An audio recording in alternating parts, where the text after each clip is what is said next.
El gobierno francés buscará aprobar el presupuesto del Estado sin consenso y aferrándose a un artículo de la Constitución. La oposición respondió con el anuncio de una moción de censura contra el Ejecutivo que van a presentar este mismo jueves. Tenemos reporte desde París.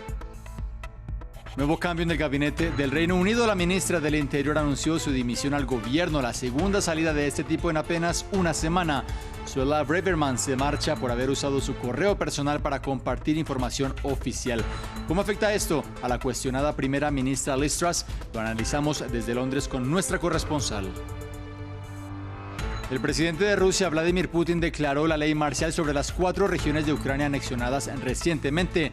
El Kremlin otorgó también poderes adicionales a los gobernantes de estas zonas. Mientras tanto, el Parlamento Europeo reconoció al pueblo ucraniano con el premio Sájarov de Derechos Humanos. Tiempo de actualizar las noticias aquí en la pantalla de France 24. Gracias por continuar con nuestra señal. Yo soy Juan Pupiales. Comenzamos esta emisión informativa en Francia porque la primera ministra Elisabeth Borne anunció que el gobierno buscará la aprobación del presupuesto del Estado sin consenso y en su lugar van a recurrir a un artículo de la Constitución que les entrega poderes para sacar adelante este proyecto.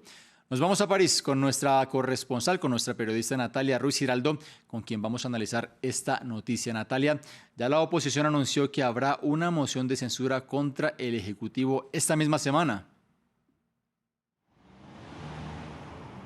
Esta misma semana y de hecho ese documento ya fue depositado porque la NUPES, que es la coalición de izquierda que reagrupa a radicales de izquierda, socialistas, ecologistas y comunistas, ya tenía listo ese documento mucho antes de que Elisabeth Borne pues ya explicara ante el Pleno de la Asamblea Nacional que iba a recurrir precisamente a ese artículo, el 49.3, que les permite pasar o adoptar esta ley sin necesidad del voto de la Asamblea Nacional. La primera ministra que explicó que en vista de que se habían depuesto más de 1000 enmiendas que querían hacérsele a este texto, pues nunca se iba a lograr debatir ni votar en los tiempos que se necesitaba y que además ya se sabía que la oposición pues iba a votar en contra de este texto.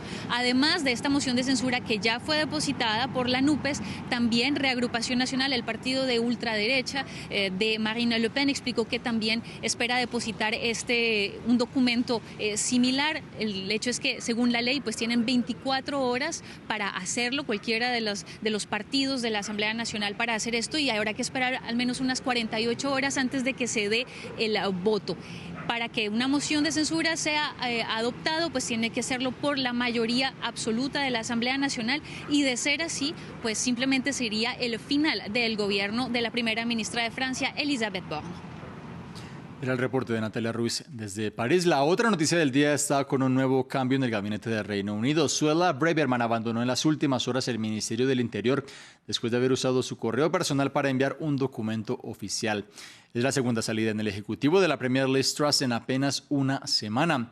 Conectamos en este momento con nuestra corresponsal en Londres, Luisa Pulido. Luisa, Braverman se va por una cuestión técnica, pero llega en un momento muy difícil para Truss, quien acaba de nombrar a un nuevo ministro de Finanzas en un momento económico crítico.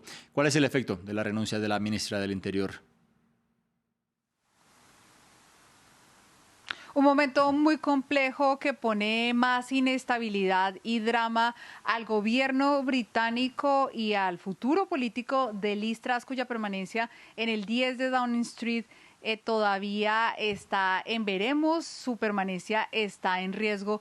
Hace varios días, en esta carta de renuncia, Suella Braverman, que llevaba 43 días en el gobierno, aduce razones éticas, pero la carta está llena de críticas a Liz Truss, y lo que hace pensar es que la razón de fondo no fue esa filtración del correo, sino otra. Dice además que cuando se está en el gobierno, si se cometen errores, deben asumirse. Dice textualmente que pretender que no hemos cometido errores como si nadie pudiera darse cuenta de que los hemos cometido y esperar que las cosas salgan bien por arte de magia no es política seria. Y además dice que tiene serias preocupaciones sobre la dirección del gobierno de Liz Truss. Como lo mencionas, y lo cierto es que en una semana Liz Truss ha perdido 2 ministros fundamentales para un gobierno, el de Finanzas y del Interior, lo que nos muestra lo débil políticamente y la inestabilidad que tiene el gobierno de Liz Truss.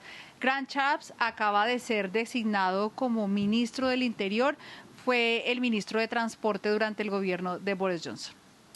Luisa Pulido, desde Londres. Cambiamos de tema, hablamos de la guerra en Ucrania porque el presidente ruso Vladimir Putin declaró la ley marcial en los 4 territorios ucranianos ilegalmente anexionados por su país. El anuncio fue hecho en una intervención durante un Consejo Nacional de Seguridad. Ese sería un intento por parte del Kremlin de recuperar fuerza ante la pérdida de terreno ante Ucrania. Mientras tanto, en Jersón, miles de civiles son evacuados por el ejército ruso en un movimiento que Kiev calificó de propagandístico. Andrés Granadillo con el informe. Rusia introduce fuertes medidas en las 4 regiones recientemente anexionadas de Ucrania. El presidente ruso, quien culpa a Kiev de la situación, hizo los anuncios. Permítanme recordarles que la ley marcial estaba en vigor en la República Popular de Donetsk, la República Popular de Lugansk, en las regiones de Jersón y Zaporilla desde su entrada en el territorio de Rusia. Y ahora, por lo tanto, es necesario aplicar esta ley dentro del marco legal ruso. Por lo tanto, he firmado un decreto sobre la introducción de la ley marcial en estas 4 zonas de la Federación Rusa.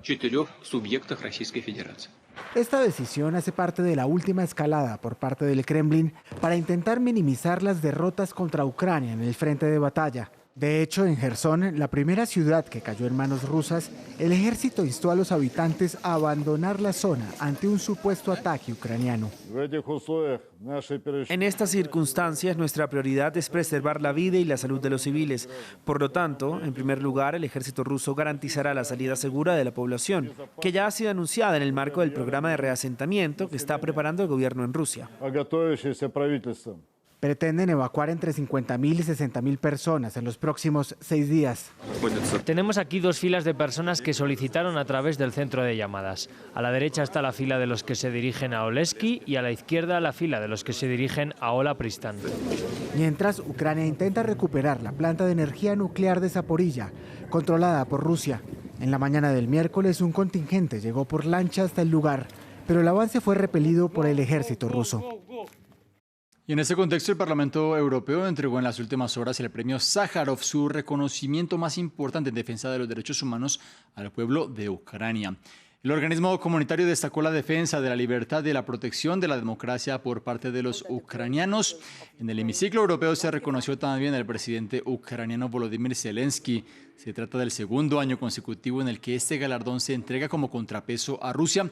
Y es que en la edición anterior el ganador fue el opositor encarcelado Alexei Navalny. En la península de Corea aumenta la tensión entre el norte y el sur debido a los ejercicios militares que se están llevando a cabo por parte de Seúl con Estados Unidos.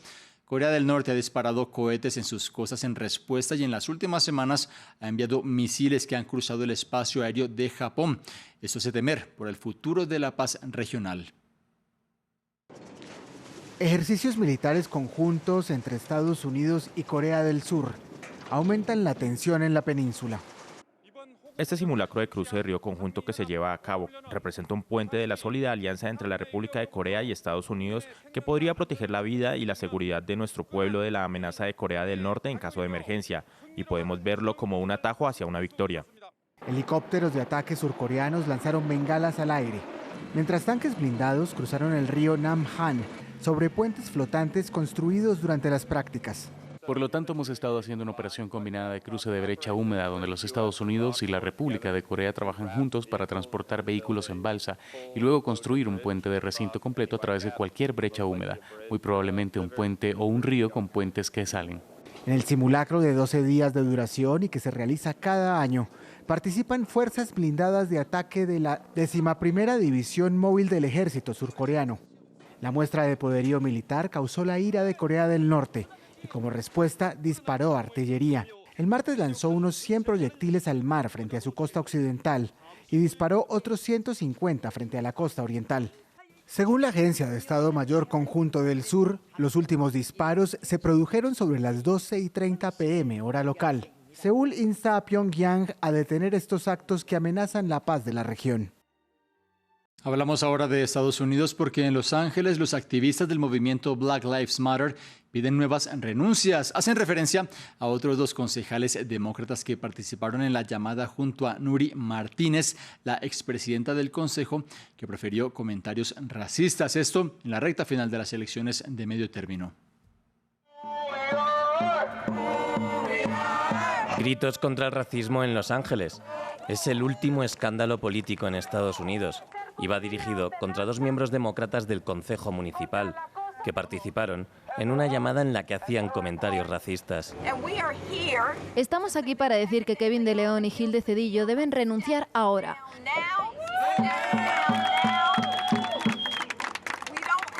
No tenemos lugar para racistas flagrantes contra los negros en el Concejo Municipal de Los Ángeles. Se tienen que ir, se tienen que ir.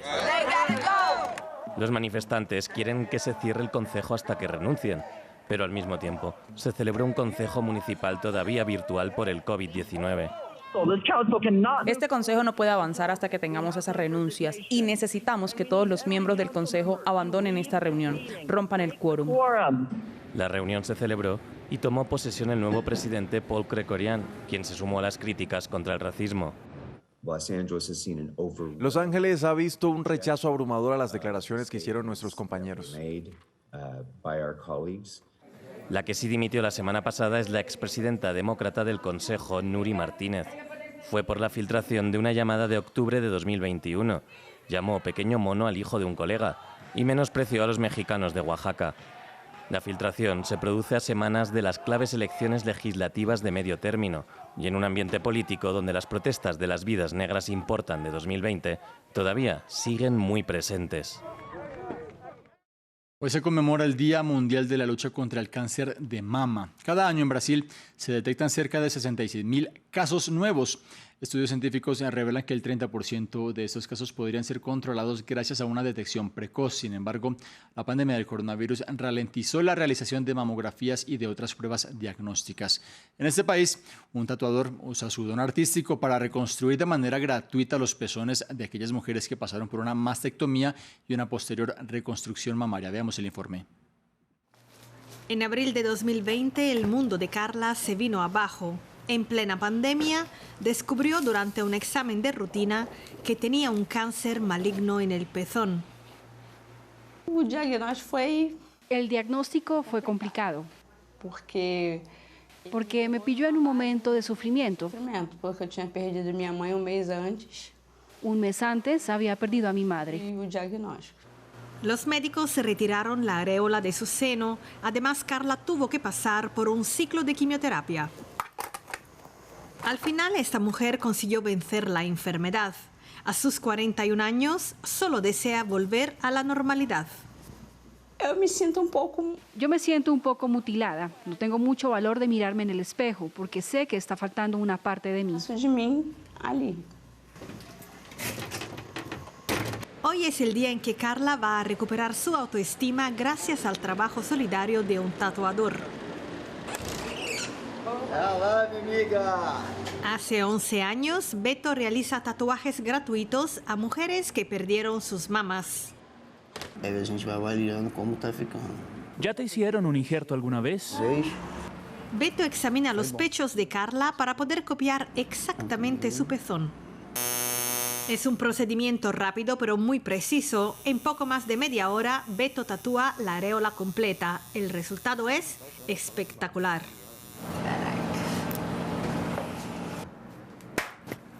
Yo no veía a Carla, veía otra persona.